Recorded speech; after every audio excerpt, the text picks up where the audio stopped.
tarde a todos. Que Jesus nos abençoe nessa tarde maravilhosa, nos pare, nos pacifique, que possamos estar em corações e mentes abertas para receber a mensagem dessa tarde, para a qual eu peço inspiração e espiritualidade, para poder transmiti-la de uma maneira tranquila, de uma maneira simples e fácil de entendimento para todos nós. Não posso deixar de agradecer, primeiramente a Deus, a oportunidade de estar aqui. A primeira vez que eu venho a Curitiba, não conhecia. Automaticamente, a primeira vez que venho aqui, ao Centro Espírita, e estou me sentindo das nuvens. Uma energia muito boa. Vocês são muito felizes de ter um espaço para vocês frequentar, realmente muito bom, uma energia de cura, uma energia de paz, um ambiente extremamente saudável, muito bom. Meu nome é Roberto de Carvalho, eu tenho vamos dizer, a tarefa, incluído a tarefa da divulgação da doutrina. Não tem muito tempo que eu estou na doutrina, na verdade, entrei pela primeira vez no Centro Espírita em 2004 e começamos a publicar alguns livros. Em 2006 saiu a primeira publicação, que foi o livro A Cabana das Flores, e estamos aí com quase 20 livros publicados nesses 9 anos de trabalho de divulgação, mais uma quantidade grande de palestras, geralmente falando sobre o tema dos livros. E é o que nós vamos fazer hoje aqui. Nós vamos falar sobre o tema de reencarnação e conflitos familiares, que justamente é o que foi explorado no último lançamento. Nós vamos falar sobre isso. Mas antes eu queria falar uma coisa que me ocorreu. Quando eu estava subindo essa escadaria deliciosa, para vir aqui, para chegar aqui ao centro, eu estava me lembrando da história de Zaqueu, passagem de Zaqueu na Bíblia, Acho que todo mundo aqui conhece, O que Zaqueu fez para fazer aquele contato com Jesus? O que ele precisou fazer? Essa passagem ficou ainda mais conhecida depois que fizeram aquela música que fez um monte de sucesso, A música de Zaqueu. Ele precisou subir numa árvore, E Zaqueu era muito pequenininho, fisicamente falando, e pequeno moralmente falando também. Ele era um coletor de impostos, desonesto, ambicioso demais, e ele tinha muitos inimigos. O povo, ele era um inimigo público de grande potencial, à semelhança de alguns políticos que a gente vê hoje aí, que estão nessa situação também, infelizmente. E Zaqueu, de repente, teve a necessidade de conhecer aquele homem simples, aquele carpinteiro, que falava de outros valores que ele não conhecia, que ele só conhecia o valor da moeda, E ele sentiu necessidade de conhecer aquilo. Já era um despertamento, que ele estava tendo ali naquele momento. E aí ele, curioso, vai lá para ouvir a mensagem daquele homem simples, e ele se depara com uma multidão cercando Jesus, e ele não tinha, até pelo fato de ser fisicamente muito pequeno, ele não tinha como fazer contato visual com Jesus, e certamente aquele discurso, aquela fala, tocou no seu coração, e ele teve aquela necessidade de fazer o contato com Jesus, e ninguém aliviou para ele, Porque vai ser que a multidão cercando ali, ninguém gostava dele, ninguém iria abrir uma brecha sequer para ele colocar o rosto ali e olhar. E aí ele se vê compelido, olha, um homem poderoso como ele, que usava aquelas vestimentas, cheias de penduricalhos, como era o costume na época, dos homens ricos. E ele, imagina ele subindo, que imagem até engraçada, Ele subindo numa árvore, para lá de cima fazer aquele contato com Jesus.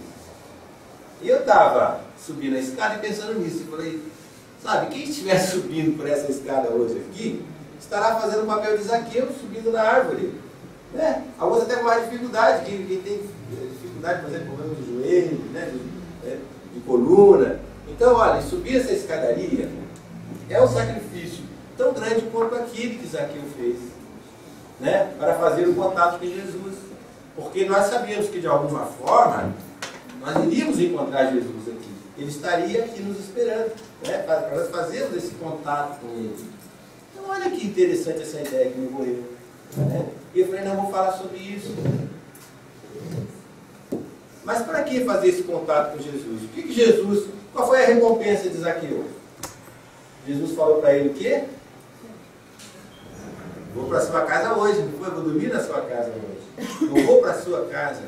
Imagina então que Jesus está aqui dizendo para nós, olha, em reconhecimento ao sacrifício que vocês fizeram para subir essa escadaria, né, para subir nessa árvore, eu vou para a sua casa hoje.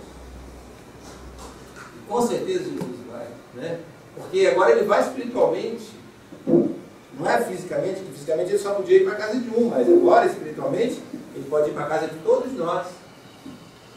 Mas aí fica uma pergunta: o que nós temos para oferecer para ele, na nossa casa? Um visitante tão ilustre. Será que a nossa casa está preparada para receber? Nossa casa espiritual, né? Simbolicamente podemos dizer que é o nosso coração. Olha o compromisso que nós estamos assumindo. Vai ter gente querendo descer a escada, agora não pode, viu? Já subimos. E Jesus já falou que vai para a nossa casa. Então, o que nós precisamos fazer, meus irmãos, é preparar a nossa casa para recebê-lo. Sabe? Tirar a poeira, a picumã. Para ver me perguntar o que é picumã. A gente não sabe, né? É da roça, sabe, né? Chega na roça, que tem uma lenha. Picumã nada mais, nada menos que aquela gordura e a fumaça que gruda na teia de aranha, que fica no teto da casa, não é da casa de roça, né? Picumã é aquilo, e aquilo é horrível. Alguém já tentou tirar? Aquilo vai tirar com a vassoura, que gruda na vassoura, e depois vai ter que jogar a vassoura fora, porque não sai a vassoura também. Imagina, teia de aranha, com gordura e fumaça. Né? Aquilo é uma coisa horrível. E será que nós não temos picumã nos nossos corações? Porque aquilo é coisa antiga. Porque às vezes nós falamos assim, não, mas eu não tenho problema com ninguém. Eu não tenho problema de mágoa, não tenho nada disso. Mas às vezes o problema é tão antigo que a gente até pensa que esqueceu. E aí não dá para receber Jesus com a nossa casa de picumã, não. Temos que tirar, vamos pensar, fica um convite, né? Para nós pensarmos sobre isso. Sabe? Se a nossa casa está limpa mesmo, ou se nós precisamos limpar. Se precisamos, olha, o momento é esse. Porque na verdade nós viemos fazer esse contato com Jesus. Nós viemos atrás dele, nós viemos em busca dele. E ele está dizendo, eu vou para a sua casa. Então, agora, né, o que nós precisamos fazer é preparar a nossa casa para receber. Então, meus irmãos, esse é um convite inicial da palestra. Vamos pensar sobre isso, vamos refletir sobre isso e ver aquelas mágoas, né, aqueles sentimentos negativos que nós ainda temos dentro de nós.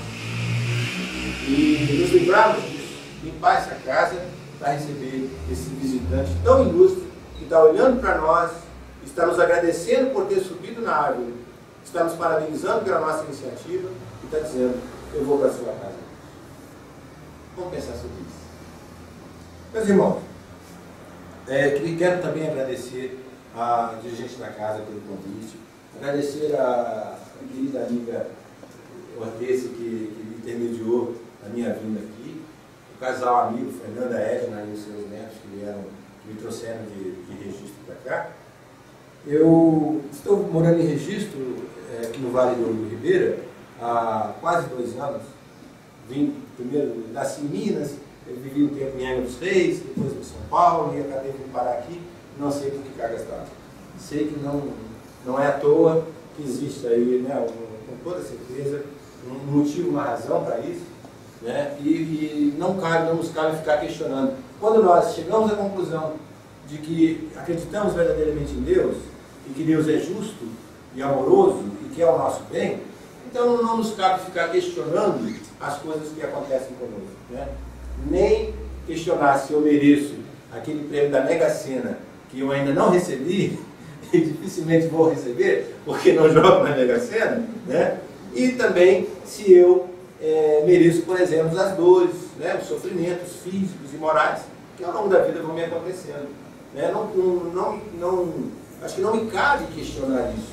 Se eu acredito em Deus, se eu sei que Deus cuida de mim, que me ama, né, que é justo, então eu só posso acreditar que tudo que vem até mim é para o meu bem.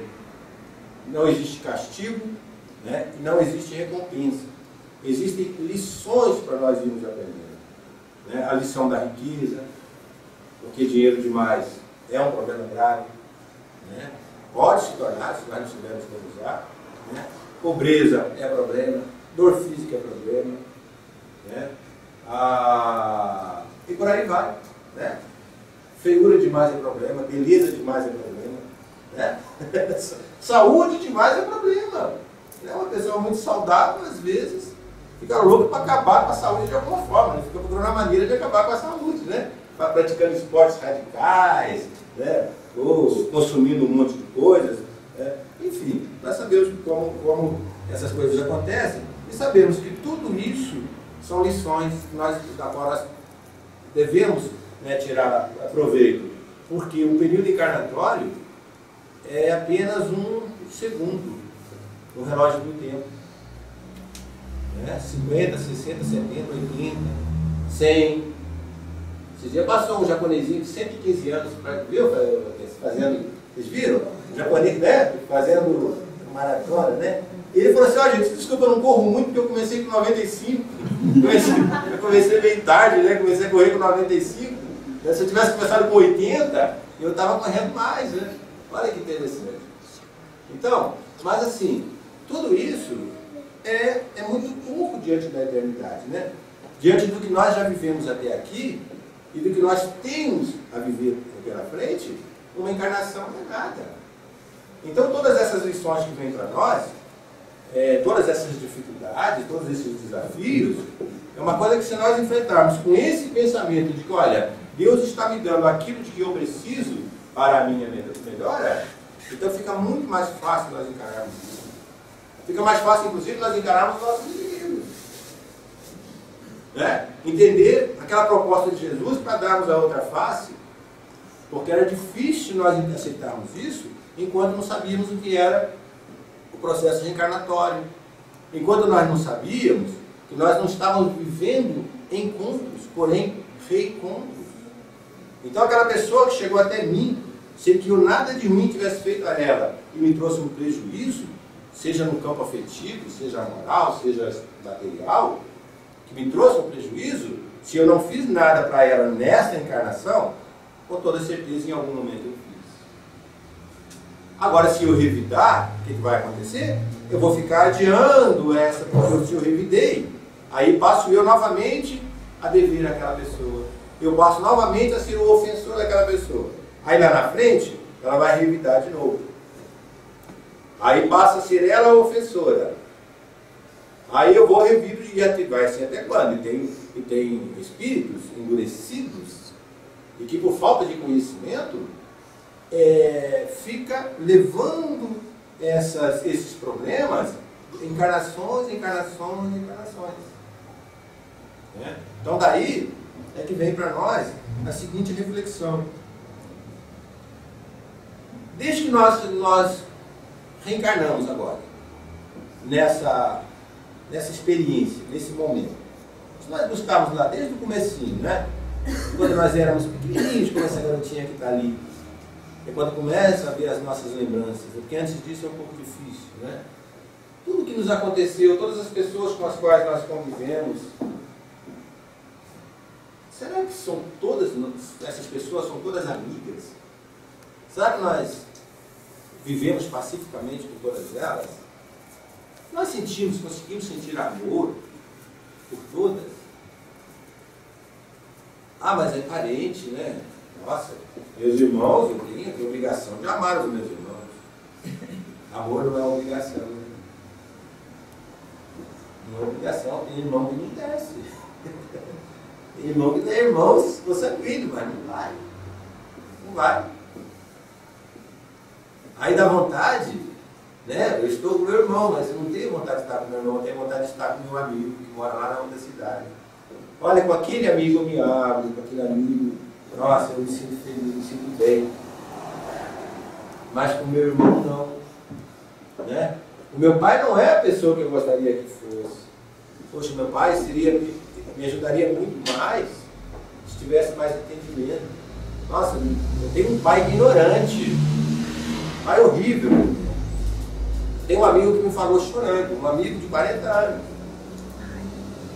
Ele falou para mim chorando, Roberto, eu odeio meu pai. Odeio meu pai. Assim mesmo.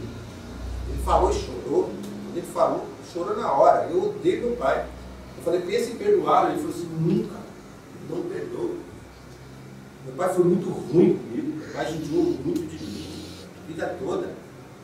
E depois, quando mais precisava dele, meu pai me abandonou, sumiu no mundo.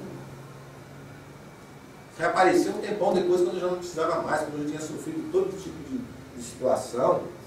Sabe? As noites que eu dormi chorando, precisando do pai do meu lado, não tinha. Aí eu nunca vou perdoar meu pai. Agora, é complicado porque a gente precisa perdoar sim, mas não por imposição. Também não dá para dizer, não, você é obrigado, você tem que perdoar o seu pai. Não. Tem um momento da conscientização dele para isso. Né? O que eu pude fazer foi pegar, por exemplo, um livro ali que fala sobre o perdão. Cada livro desse tem um tema específico. Né? São todos romances, tá? Tem temas específicos. Eu peguei o livro sobre o perdão, dei para ele e falei assim, tá bom. Na hora que eu tiver, que meu coração pedir, eu leio esse livro. Não sei se já leu. Mas eu acho que vai ajudá-la a pensar um pouco. Então, refletir sobre isso, sem ter o conhecimento doutrinário que nós temos do Espiritismo, e aí também fica o convite, nós espíritas, nós precisamos estudar. Que a orientação que veio para nós foi amai-vos e instruí-vos. Primeiro o amor, depois a instrução. Mas uma coisa, às vezes, está atrelada à outra. Porque se nós não tivermos a instrução também, às vezes fica difícil nós amarmos. Às vezes, em algumas situações mais complicadas, nós precisamos primeiramente nos instruir para depois entender o tipo de amor que nós vamos desenvolver ali. Porque nem todo amor é igual, né? Porque quando nós, e esse meu amigo também, ele morria de amor pela mãe. Era Deus no céu e a mãe na terra. Ou seja, ele tinha, ali era uma convivência de espíritos amigos, né? Espíritos simpáticos, espíritos afins. E com o pai já era uma relação de espíritos inimigos. Porque é para isso que serve a reencarnação. É para nos colocar juntos com os nossos desafetos. Para nós, justamente, buscarmos essa evolução. Porque se foi dito, se Jesus disse, né, que está lá em Mateus, não conserta-te com o teu adversário enquanto está no caminho por ele, né? Porque enquanto nós não pagarmos o último centavo, ou seja, enquanto nós não estivermos totalmente quites com os nossos desafetos, nós não vamos sair daqui. Aí tem gente que vai dizer assim, mas eu não quero mesmo sair daqui, né? A vida aqui é tão boa. A vida aqui é boa, ou nós pensamos que é boa, porque nós esquecemos como é a vida no plano espiritual. Né? É como alguém que é condenado a 20 anos de prisão, 10 anos depois que está preso, fala assim, nossa, esse presídio aqui é uma maravilha. É muito boa a vida aqui no presídio. Mas para nós que estamos aqui fora, gozando da nossa liberdade, né, se alguém falar, olha, tem um presídio muito bom lá, você quer ficar lá? Não, nós não queremos. Então, da mesma forma, né? Como nós esquecemos, aí entra ali o esquecimento, para nos proteger das nossas próprias iniquidades do passado. Então, como a lei do esquecimento não nos permite lembrar como é a vida no plano espiritual, então nós nos acostumamos aqui, fica parecendo que esse corpo é uma coisa maravilhosa, né? Que o nosso conforto material é uma coisa maravilhosa. E a gente chega em casa depois de um dia de trabalho, quando a gente toma um banho, vai dentro e fala assim, nossa, que maravilha, como é gostoso, não tem coisa melhor no mundo, né? Do que isso. Tem sim. Porque a nossa carcaça física está pedindo aquilo. Então parece, é muito bom para a nossa carcaça física. Mas para nós, que somos seres espirituais, isso não é nada. Isso não é uma coisa boa, é necessária, mas não boa. Porque o espírito não precisa de cama, não precisa de banho, né? Não precisa comer. A gente come e fala assim, nossa, a melhor coisa do mundo, né? Essa comida, né? Saborosa, que olha que coisa maravilhosa. Mas nós não precisamos de comida. Então são necessidades criadas pelo nosso organismo. Então a vida no plano espiritual, ela é tão melhor do que no plano material, que nós não conseguimos ser felizes. Tenhamos o que tivermos. Riqueza, né? Porque se você assim não vê as pessoas milionárias sendo infelizes, cometendo suicídio. As pessoas milionárias não fariam isso, esse dinheiro, né, esse conforto material, se fosse, né, tão bom assim. Se nos suprisse totalmente. Aí nós temos um corpo físico, que até nos ajuda com o tempo, mas chega uma hora que começa a dar defeito, né? Tem prazo de validade. Né? E começa a vencer o prazo de validade, começa a aparecer um monte de problema, então não é bom também. Aquela pessoa linda, maravilhosa, né? Que é modelo, que é isso, que é atriz, que é ator de televisão, tá, não sei o quê, daqui a pouco também começa a ficar velho e ficar doente também, né? Ou às vezes até adoece ainda em idade jovem, mesmo com um corpo bonito, lindo, de repente uma doença, né, ou um acidente, uma situação qualquer vem e leva, né? Ou deixa, por exemplo, uma pessoa como o Schumacher, né, que é da Fórmula 1, né, um piloto tão bem sucedido, de repente lá, numa condição daquela, né, e tantos outros exemplos que nós temos. Que vem mostrar para nós o quê? Que a nossa condição física é extremamente limitada mesmo. Isso aqui não é o melhor para nós. E os mensageiros que passaram por esse plano, aqueles com um profundo conhecimento do que é o plano espiritual, nós vamos encontrar mais recentemente, por exemplo, o Chico Xavier, nós vamos ver que foi uma pessoa que não se apegou a nada materialmente. Ele veio fazer um bate-volta aqui, né? Cumpriu a missão dele e falou, ó, tchau, tchau, vai embora. E foi feliz da vida. Agora, quem está apegado às questões materiais consegue fazer isso? Né? Se eu estou desesperado pela minha conta corrente, do banco, que está bem, né, recheada, pelo meu carrão, pela minha mansão, pela minha casa na praia, se eu sou extremamente apegado a tudo isso, como é que eu vou ter uma boa estada no plano espiritual? Se onde está o meu tesouro, está o meu coração. Eu vou estar apegado às coisas materiais, então eu não vou seguir. Então, meus irmãos, sem esse conhecimento que a doutrina nos traz, a doutrina espírita, fica difícil nós entendermos e aceitarmos certas condições e praticarmos esse amor que Jesus falou para nós praticarmos, para amar até o inimigo, para amar o criminoso. Porque nós não estamos convivendo com essas pessoas por acaso. É a oportunidade que Deus está dando para nós quitarmos com essas pessoas o nosso último sentido. E depois irmos para uma condição melhor, onde nós não vamos precisar encarnar no mesmo plano, onde nós vamos ver essas pessoas terríveis que tem por aí, ainda no estado moral tão atrasado, que não respeita a vida de ninguém, que não respeita nada, né, pessoas extremamente violentas. E aí nós não vamos mais precisar de o mesmo espaço com essas pessoas, porque nós evoluímos. Né? Só para ilustrar o que eu falei a respeito dos desafetos, esse livro, Plantio e Colheita, ele traz 15 historinhas aqui interessantes, e um deles chama-se O Trem dos Desafetos. Tem um grupo no YouTube que eles estão fazendo algumas filmagens curtas assim, sobre temas espíritas de uma maneira engraçada, e eles até inclusive eles usaram esse tema para fazer isso, digitar lá no YouTube, colocar lá Desafetos, vai aparecer a filmagem. Só uma pergunta, eu esqueci, qual o tempo da palestra? Das 4h30. 4h30? Então tem muito tempo para nós conversar. Vou até 5. Não, tem talvez é demais. Aí, nossa, vai castigar o povo aqui. Não sou a favor de palestras muito longas, não. Então, ó, o treino dos desafetos. Né? Olha, Teotônio estava com 57 anos de idade e tinha uma vida relativamente sossegada. Casado com Jurema há 34 anos, pai de 3 filhos, avô de 6 netos, relacionava-se de forma natural com quase todos os parentes, incluindo a parental agregada ao grupo, em decorrência do casamento dos seus filhos, né? Aí vem nora, vem genro, né? Vem neto, e aí costuma vir uns problemas sérios aí dessa turma, viu? E a vez não vem na primeira família, vem na segunda, vem na terceira, né? Sua vida seguia tranquila, mas como praticamente todo mundo, alguns indivíduos dentro e fora de seu círculo doméstico conseguiam tirá-lo do sério com certa facilidade. Uma noite, após haver se aborrecido com alguns companheiros no ambiente de trabalho e com parentes numa reunião familiar, Teotônio foi se deitar pensando que sua vida poderia ser bem melhor se não precisasse compartilhá-la com tanta gente chata. Né? Olha, minha vida seria tão melhor, né? Esse povo chato aí, você.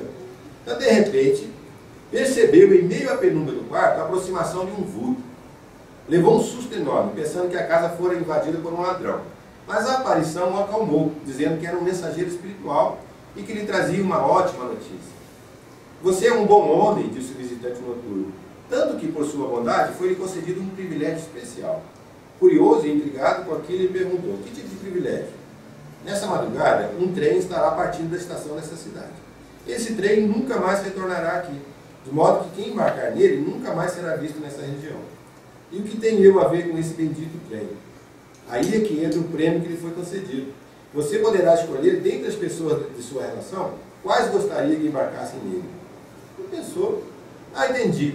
Você me está oferecendo a oportunidade de me livrar, em definitivo, das pessoas desagradáveis que infernizam a minha vida. E aí ele responde, né? Sim, é isso mesmo, né? É a sua chance de se livrar. Olha, não tem um trem saindo da cidade. Você me dá uma lista aí com o nome de quem você não gosta. Essa noite eles embarcam e você não vai precisar conviver com essas pessoas. Maravilha, né? Aí ele fala assim, mas que deve ser uma pegadinha. Não, não é pegadinha não, vai tranquilo, faz uma lista aí. E o Antônio pensou e concluiu que afinal não tinha nada perdido, né? Estava lhe sendo oferecida a oportunidade de se livrar dos seus desafetos e isso era o que importava. Então ele começou a fazer uma lista das pessoas de quem ele gostaria de se livrar. Ó, patrão exigente, explorador. Ninguém tem isso, né? 2 implicantes colegas de trabalho. Ninguém tem colega de trabalho implicante. Um cunhado beberrão. Ninguém tem isso. Cunhado beberrão. Um genro mulherengo. Um irmão desonesto que o havia trapaceado várias vezes. Uma nora fofoqueira. A sogra ranzinza. Ninguém tem sogra ranzinza. E por aí foi, né? Aí ele foi contabilizando 23 indivíduos. Olha, na lista dele tem uma lista pequena, 23 pessoas, né? Ele incluiu até o açougueiro do bairro. Ele falou assim, que o açougueiro roubava o peso da balança. Aí quando bota o açougueiro também, né? Já que é para livrar, né? Aí depois que concluiu a lista, o mensageiro pegou, colocou no bolso, né? Aí estava saindo. Aí o Teotônio perguntou, e agora? O que vai acontecer? Ele falou, estou indo convocar as pessoas da sua lista. Para a viagem sem volta. Amanhã, quando você acordar, você vai saber que nenhum deles vive mais aqui na cidade. Então ele respirou aliviado, quando ele viu o homem se afastando. Né? Mal aquele sujeito foi embora, apareceu outro. Aproximou-se e, estendendo a mão a Teotônio, convidou. Vamos? Para onde? Perguntou ele. Quem é você? O que quer comigo, afinal? Ele sou o mensageiro da esfera espiritual. Mais um? Isso mesmo, eu vim buscá-lo. Buscar-me? E vai me levar para onde? Para o plano do espírito, respondeu o outro. Sua tarefa para esta encarnação está terminada. Não, gritou Teotônio, não faça isso. Ainda tenho muito que fazer nessa vida. Estou próximo de aposentar, pretendo viajar com a minha esposa. Meus netinhos estão crescendo e eu quero curti-los bastante. Além disso, não sou tão idoso, estou saudável. Não há razão alguma para que a minha atual encarnação seja interrompida. De fato, não havia, respondeu o mensageiro. Mas você acabou de criá-la nesse momento. Como assim? A razão principal da sua encarnação era a convivência com seus desafetos. Foi por causa deles que você teve a oportunidade de vivenciar esta experiência na carne. As pessoas que mandou embarcar naquele trem são adversários de vidas passadas. Pessoas com as quais você deveria iniciar nesta encarnação o processo de reconciliação. Agora que se livrou delas, não há razão para que continue encarnado. Ao ouvir aquilo, Teotônio saiu disparado atrás do sujeito que levava a lista dos seus desafetos. Ao alcançá-lo, atirou-se sobre ele, agarrou com força e arrancou do bolso do paletó dele a tal lista, né? E rasgou a lista. Acordou socando o travesseiro, suado, o coração aos pinotes. Custou a perceber que se tratava de um sonho, mas ainda assim não ficou muito tranquilo. Quando amanheceu, tratou de ligar para alguns personagens de sua fatídica lista e perguntar se estavam bem. Aí começou a ligar para o pessoal, ligou para o gênero, ligou para nós, ligou para, né, o açougueiro. Tá tudo bem? Pegos de surpresa pelo inesperado telefonema, todos disseram que sim e passaram a encará-lo com um pouco mais de simpatia. Para espanto da esposa, que o olhava sem entender nada, Teotônio colocou o aparelho no gancho e disse, em meio a um profundo suspiro de alívio: graças a Deus, todo mundo está bem, e isso me deixa muito feliz. Quer dizer, ninguém pegou o trem, né? A partir daquele dia passou a encarar os seus desafetos com um pouco mais de tolerância, reconhecendo a utilidade providencial daquelas desconfortáveis presenças em sua vida. E aí vem uma explicação aqui, né, do Evangelho.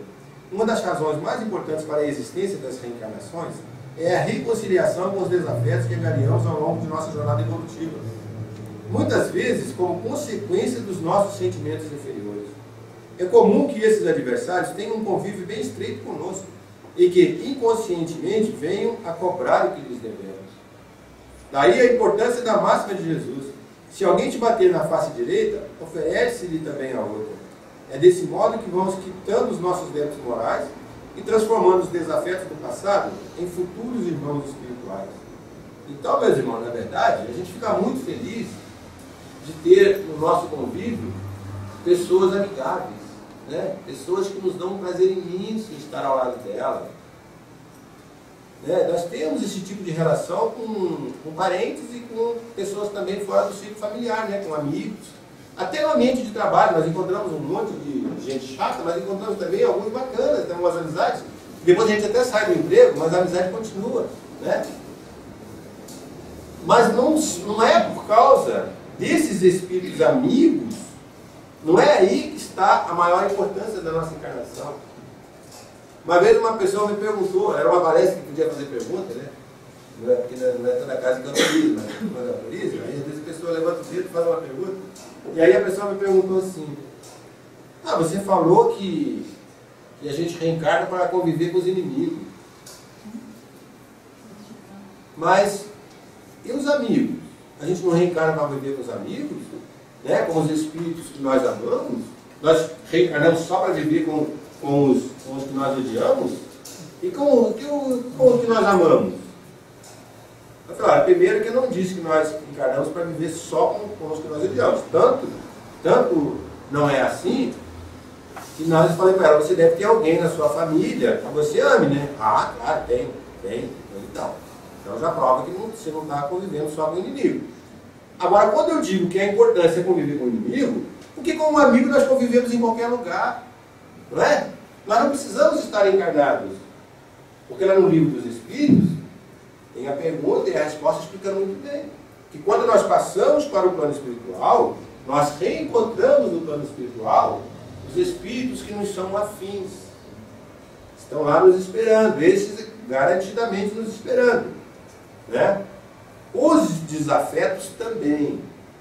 Se nós levarmos o nosso coração repleto de mágoas, de sentimentos negativos, no plano espiritual, nós automaticamente seremos atraídos para o ambiente dos nossos desafetos. Aí a necessidade de limpar o coração, vamos tirar aquele comando lá, porque nós não sabemos a hora que nós vamos desencarnar. Nós não sabemos, né? Pode ser daqui a pouco, não sei. Qualquer um de nós. Pode ser amanhã, pode ser, não sei. Não sabe, ninguém sabe o momento que vai. Né? Nós sabemos que vamos, era uma certeza. Quando não sabemos. Então, não ficar adiando essa coisa não, de limpar o coração não, porque quando nós passamos para o plano espiritual, se o nosso coração estiver amoroso, nós estivermos com sentimentos positivos, bons, nós vamos ser atraídos para próximo das pessoas que nós amamos e que nos amam. Agora, se o sentimento mais forte de nós for negativo, nós vamos ser atraídos para junto dos nossos desafetos. É a lei de atração, é a lei universal. Não é religião, não. Isso é lei natural. Lei de atração é lei natural. Então, é daí a recompensa de nós aprendermos a conviver com isso e aprendermos a lidar com isso dentro de nós. De trabalhar os nossos sentimentos.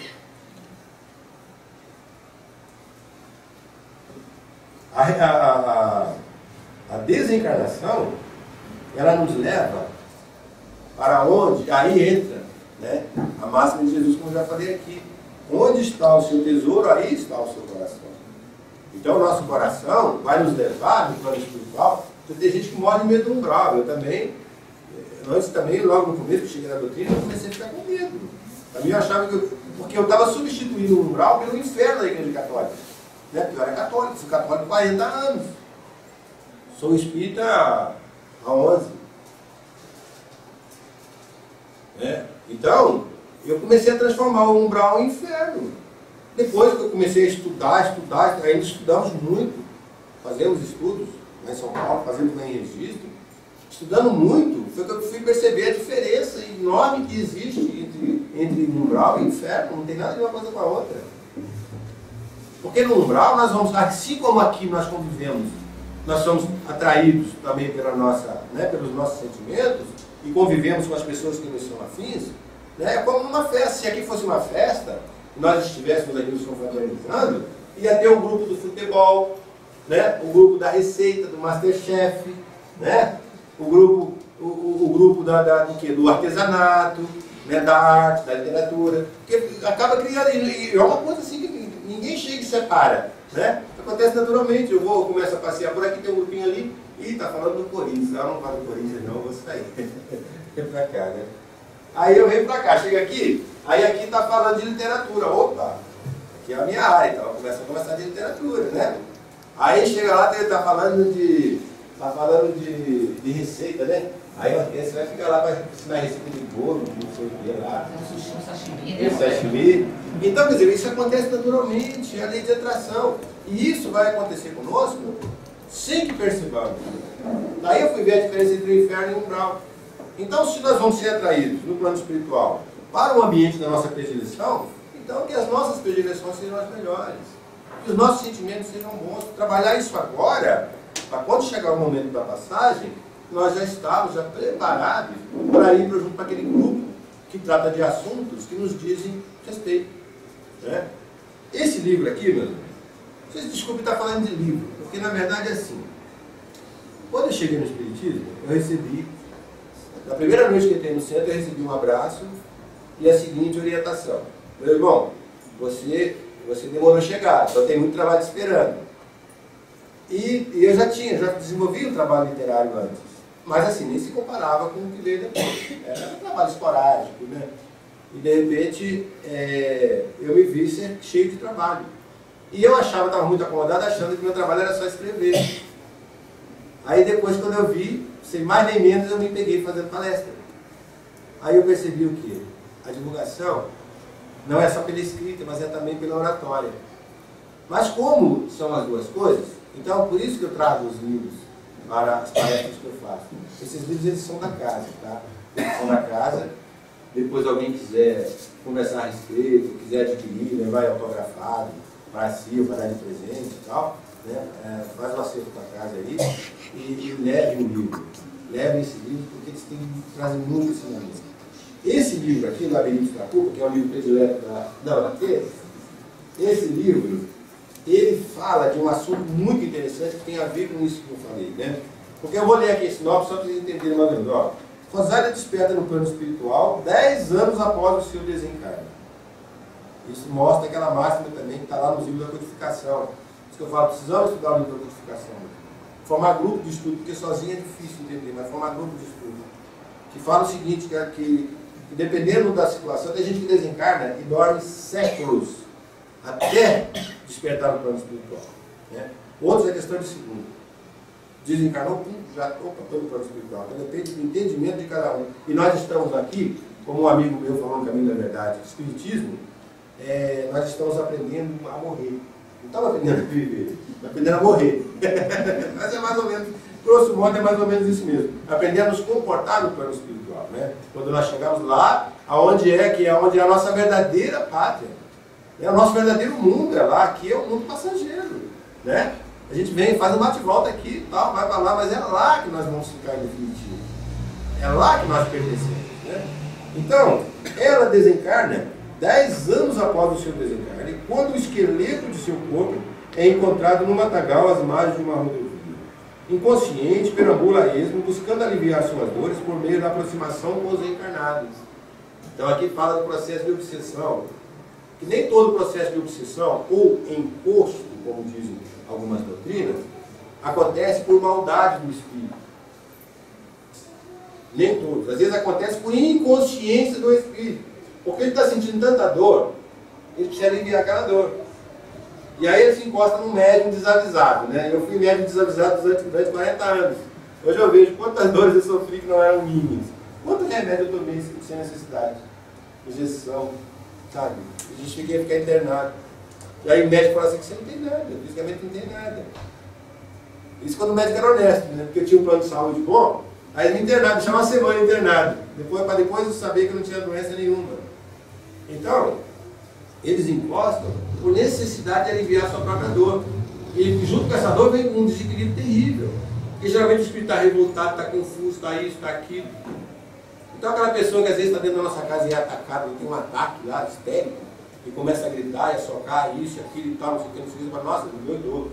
Ele doidou não, ele está sob a influência, ele é um médico desavisado, e ele está sob a influência, ele está sentindo aquilo que o espírito que está ali, acoplado com ele, está passando, né?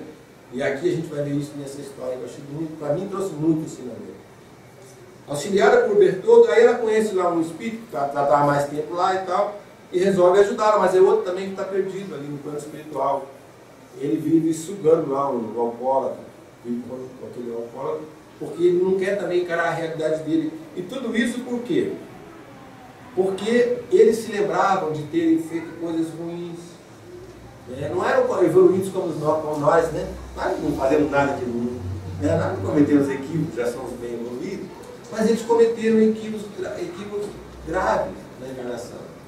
E quando são orientados, porque é o que acontece aqui, quem trabalha em desobsessão, no trabalho de assistência espiritual, sabe como funciona. Né? Aqui a desobsessão ou atendimento espiritual no centro espírita é um atendimento voltado para o desencarnado. Que eu acho, aliás, um trabalho extremamente importante, muito embora nem todo centro espírita adore. Mas é muito importante. Por quê? Enquanto nós estivermos encarnados, estivermos com a nossa roupagem física, nós temos condição de procurar tratamento para as nossas dores em qualquer lugar. Nós vamos no hospital, vamos na igreja, vamos, né? Vamos no centro espírita e tal, nós vamos lá, né? Com a nossa as próprias pernas, né? Nós vamos, tá? Chegamos lá e, estou precisando de ajuda. Mas quando nós desencarnamos, a coisa não é tão fácil assim, não. E nem pouca gente está nos vendo, né? Só os médios que têm clara evidência. Mas a maioria não vê, mesmo os médios. Não veem, não sabem. E muitos duvidam, muitos não acreditam, inclusive. E não é todo médico também que acredita. Então, olha aí a dificuldade. Por isso o trabalho de desobsessão é importante, porque o espírito, ele acompanha o médium, ele vai à casa espírita. E ali, ao contrário do que acontece em muitos templos, e a gente vai ver isso aqui, em muitas igrejas, em muitos lugares, onde eles são chamados de demônios e mandados, chicoteados e mandados para o inferno, na casa espírita ele é chamado de irmão. E é conduzido para tratamento e esclarecimento. Então, meus irmãos, se não tiver atendimento para o desencarnado no centro espírita, vai ser muito difícil. E quando nós estivermos desencarnados, nós vamos querer muito que tenha centro espírita um trabalho de desobsessão de atendimento espiritual para cuidar de nós. Por isso é importante. E esse livro, acho que por isso que ela tem essa coisa tanto, né? Fala sobre essa importância. Esclarece muito. Então, independente de ser médico, trabalhar ou não, no centro espírita é bom que nós tenhamos o conhecimento para poder ajudar as pessoas. E mostra tudo isso o quê? Labirinto da culpa.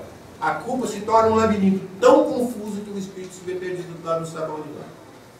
Ele fica com medo, principalmente quando ele ainda acredita no inferno. Quando ele se lembra do que ele fez, e essa conscientização do espírito, ela é feita no centro espírita. E aí ele fica com raiva, fala, mas aquele povo lá falou que ia me ajudar, e me lembrou da besteira que eu fiz. Eu tinha esquecido disso, estava tão bem. E eles tinham que foram me lembrar, porque eu fiz aquilo, acabaram comigo. Mas não é. É porque tudo precisa. A reparação, a expiação, todo o processo de depuração pelo qual nós passamos, o pontapé inicial de tudo é o arrependimento.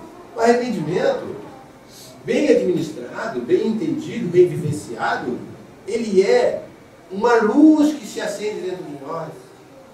Quando nós nos arrependemos de uma coisa errada que nós fizemos, nós estamos dando o primeiro passo em direção à libertação. Nós estamos dando o primeiro passo em direção à luz. Nós estamos dando o primeiro passo em direção ao perdão que nós tanto pedimos para Deus. Porque enquanto nós não nos arrependermos, significa que nós não nos conscientizamos. Nós ainda não nos consideramos culpados. Nós achamos ainda que somos os certos. Os outros é que estão errados. Né? Não importa o que eu fiz lá com o outro, ele mereceu. Né? Agora, quando o outro fez comigo, não, aí é diferente, eu não mereci. Nós ainda somos muito assim. Só que esse sentimento de culpa, se não for bem administrado, bem entendido, nos coloca num labirinto, e aí nós ficamos pensando o seguinte: peraí, existe o céu e existe o inferno. O céu eu não vou, porque o São Pedro vai fechar as portas para mim, porque ele vai falar: não, você foi a pessoa que fez aquilo lá e tal, não sei o quê. Não, aqui não, aqui você não entra não. Vai fazer maldade aqui para nós também, né? Aí não pode. E se eu não posso ir para o céu, para onde que eu vou? Para o inferno eu não quero. Ficar queimando no inferno lá, queimando a vida inteira, virar churrasquinho lá, a vida inteira queimando. Olha, a eternidade toda. Né? Deus me criou para me transformar numa coisa que vai ficar queimando. Por que Ele me criou? Né? Então, com esses dois pensamentos, o céu não me aceita, o inferno eu não quero, o espírito trava. Aí ele fica paralisado. E a vida para ele. A vida para. E a vida no plano espiritual é mais dinâmica do que aqui. Né? Lá o espírito tem 24 horas por dia, dizer assim, né? Para fazer o que tem que fazer. E aí? E se não tem o que fazer? Imagina. Tem um caso aqui que ele ficava sugando, né? O alcoólatra, ele ficava bebendo. Junto lá com o outro, aquela ilusão que estava bebendo, né? Porque é uma ilusão. Na verdade, o espírito não deve, pensa que deve. Né? Não come, pensa que come. Né? Não sente dores físicas, porque não tem físico, mas pensa que sente. E aí aquilo ali está no espírito, que é físico, né? Mas que não precisaria estar doendo, tá? Porque ele acredita que dói. Tudo fruto do desconhecimento. Do desconhecimento dessas verdades que a doutrina espírita nos traz e que nos prepara para esse momento lá, né? Então, esse livro é muito esclarecedor em função disso. Vai nos dar o preparo, conviver com a culpa sim, aceitar a culpa, mas não fazer dela uma perdição, sabendo, por exemplo, que não existe a punição eterna para os pecados. E que se nós ficarmos queimando em algum lugar, isso não vai resolver nada. Porque se eu fiz uma maldade com o meu irmão aqui, eu ficar queimando lá no inferno, não vai resolver meu problema com ele. Eu preciso me acertar com ele. Né? Eu preciso devolver a ele o que eu tomei dele. Eu preciso experimentar em mim a dor que eu infligi a ele.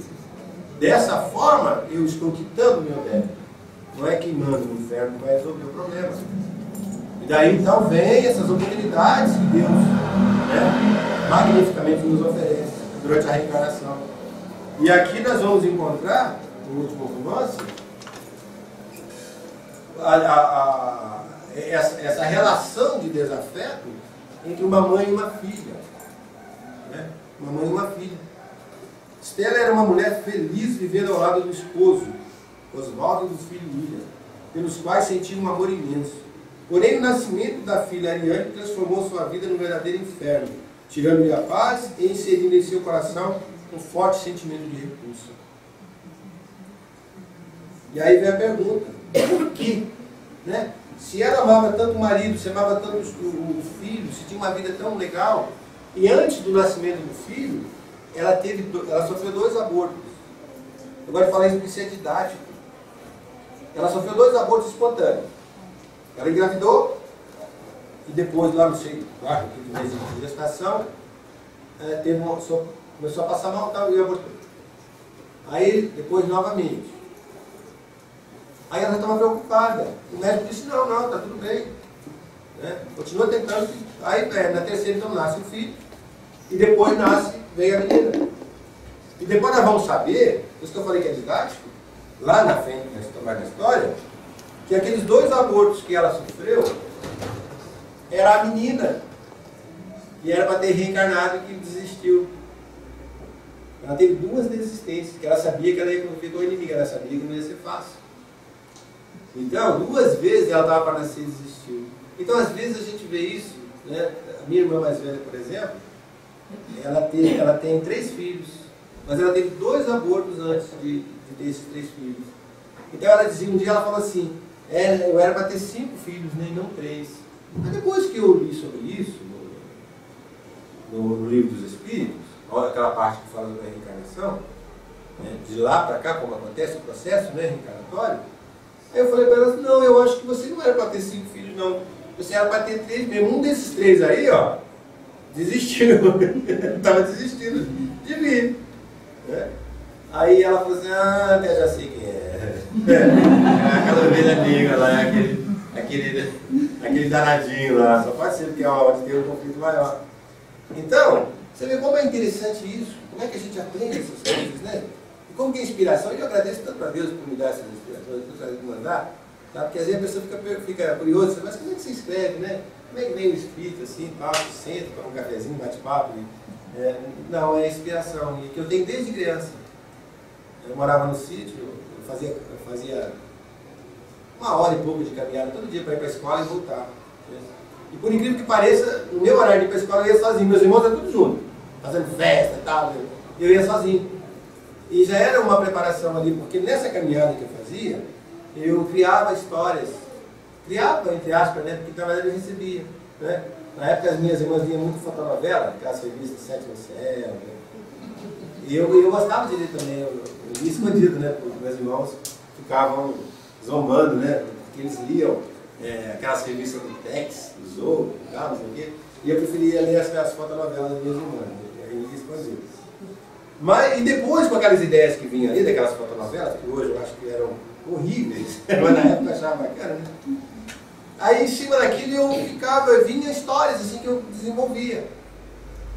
Aí só que eu começava a história quando saía de casa, até chegar lá, um pouco antes de chegar na escola, tem que ter no final, né? Eu criava essas histórias assim.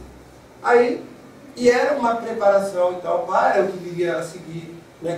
Que estava reservado para desenvolver futuramente, que é esse trabalho aí de esses romances. Depois que também só vieram quando eu passei a ter conhecimento da doutrina. Porque antes disso, eu tentava escrever alguma coisa um pouco mais longa, não conseguia. Eu escrevia contos, poesias, né, crônicas, mas romance eu não conseguia. E eu era frustrado, eu falava assim, nossa, eu tinha tanta vontade de escrever um romance, mas aí eu fui entender que eu não tinha o que escrever. Porque, por exemplo, se eu pensava que aborto era uma coisa normal, eu dizia assim, nenhuma mulher é obrigada a ter um filho se ela não quiser ter. Olha só o meu pensamento. É só um pedaço de carne. Né? Que só vai ter vida depois que nascer. Enquanto não nasce, enquanto está dentro da mãe, é só um pedaço de carne levado, um complemento para ela. Eu era a favor da eutanásia. Eu achava, se alguém já está condenado à morte mesmo, já está desenganado, está lá sofrendo para quê? Né? Olha se eu escrevesse, se a espiritualidade permitisse que eu escrevesse realmente, olha quanta besteira eu tenho escrito que poderia induzir pessoas ao erro. Né? Então hoje, com o conteúdo, graças a Deus, doutrinário que adquiri com a doutrina espírita, aí começaram a vir as histórias, aquelas histórias parecidas com aquelas que eu desenvolvi, mas agora trazendo conteúdos doutrinários. Aí a pessoa pergunta, mas como é que você sabe que não é seu da sua cabeça mesmo? Né? A gente percebe. E tem coisa que eu sei que é meu. Geralmente a coisa que é minha dá mais trabalho para escrever. A gente fica capengando e tal. E quando vem com o auxílio espiritual, ou seja, quando é um trabalho a 4 mãos, é bem mais rápido, né? É bem mais fácil. Né? Teve um dos livros, um livro chamado ali Uma História de Perdão, que nós fizemos até um seminário em Blumenau sobre esse livro, sobre esse tema. Foi um livro que eu escrevi em 15 dias. Eu tinha férias vencidas na empresa, deu vontade de escrever, aí eu sentei lá com eles, fiquei 15 dias em casa, em 15 dias eu escrevi o livro, o romance inteiro. E foi um romance, assim, nossa, ele é fantástico, ele fala muito sobre essa coisa do perdão. Agora, recentemente, um senhor de Jacopiranga, que é um dirigente do Centro Espírita, comprou 300 livros desses na editora para mandar para presídios. Ele manda, porque ali fala dessa questão do presídio, a pessoa ficar presa, que acha que foi preso injustamente e tal, e ali mostra sobre isso, que não existe injustiça não. Às vezes a justiça, tem essa justiça tarda, mas falha, só que nós pensamos que é numa mesma encarnação, não é. Então tem muita gente que está presa hoje, né, que está passando por uma situação complicada hoje, e fala assim, não, mas eu sou inocente. Não existe, ninguém é inocente. É porque às vezes ele está sob sentença, nessa encarnação, de um crime que foi cometido em encarnações passadas. E que ele pediu para nessa encarnação ele fazer aquele acerto, porque ele precisava daquele acerto para evoluir. Então, meus irmãos, é isso. Eu acho que está bem falado, né? Eu vou depois estar aqui à disposição para conversar com quem quiser, para conversar. E um abraço de graça. Tá bom? Vou fazer isso com muito carinho. Quero mais uma vez agradecer a Beth pelo convite, né? Agradecer a minha irmãzinha, né? que privilegiou aí a minha vinda, e agradecer a vocês, dizer que adorei estar aqui, né? Estou sentindo uma energia muito boa, vocês têm uma energia boa, vocês são uma família, viu? São uma família, mesmo que, não sei se alguém está aqui, não tem o hábito de vir, se está vindo pela primeira vez, né? Tem alguém aqui que está vindo hoje pela primeira vez? É bastante gente, viu? Mas olha, eu acho que vocês estão convidados para ser inseridos nessa família aqui, viu? Porque é um ambiente muito fraterno e que só tem coisas positivas para passar para quem está aqui. Como eu estou me sentindo bem, estou me sentindo emocionado de estar aqui com vocês. E assim, maravilhoso. Jesus nos abençoe a todos nós e que nós possamos levar essa energia boa para a nossa casa e compartilhar principalmente com os nossos desafetos. Tá bom, gente? Então tá, que Jesus nos abençoe. Obrigada. Eu vou fazer a abertura do trabalho.